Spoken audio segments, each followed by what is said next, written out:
Hello dear students. अब हम Monera जगत का जो हमारा पहला जगत है वर्गीकरण का, उसका सबसे आखिरी टॉपिक मोनेरा का आर्थिक महत्व। ये सामान्य क्वेश्चन है, पर जो कभी घुमा करके क्वेश्चन आ जाता है उसमें आता है जीवाणु हमारे शत्रु हैं और मित्र भी। इस कथन की व्याख्या कीजिए।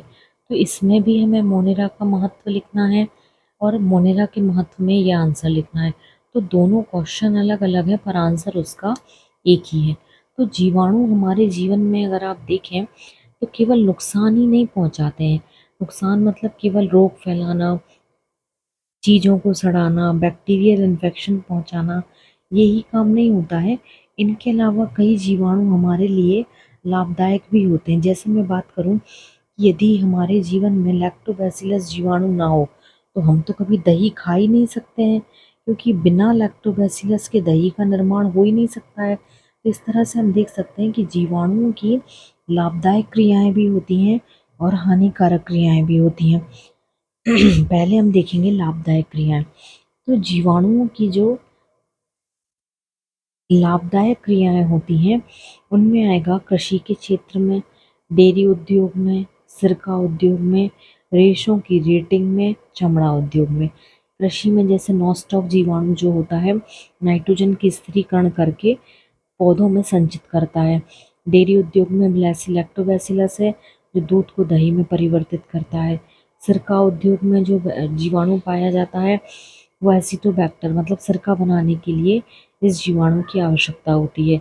रेशों की रेटिंग मतलब होता है लकड़ी को ढीला करके, पेड़ों से काट के लकड़ी को तालाब में डाल दिया जाता है, जिससे वो फूल जाती है और आसानी से उसे तोड़ा जा सकता है। जैसे आप देख सकते हैं बरसात के समय में दरवाजे फूल जाते हैं तो कमज़ोर हो जाते हैं, तो वो कहलाता है रेशों की रेटिंग करना।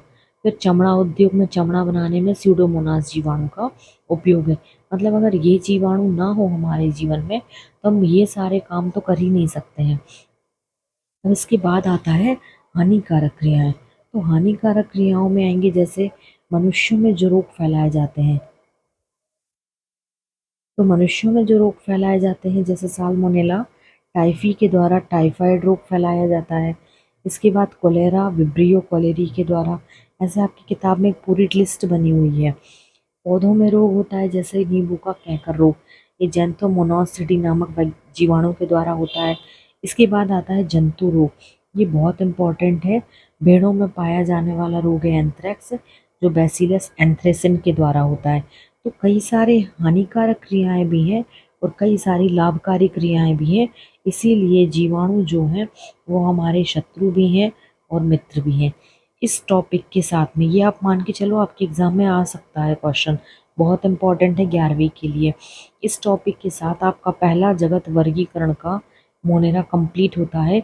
नेक्स्ट वीडियो में मैं आपके सामने प्रोटिस्टा जगत की वीडियो लेकर के आऊँगी। चैनल को देखते रहें और सब्सक्राइब करें। Thank you.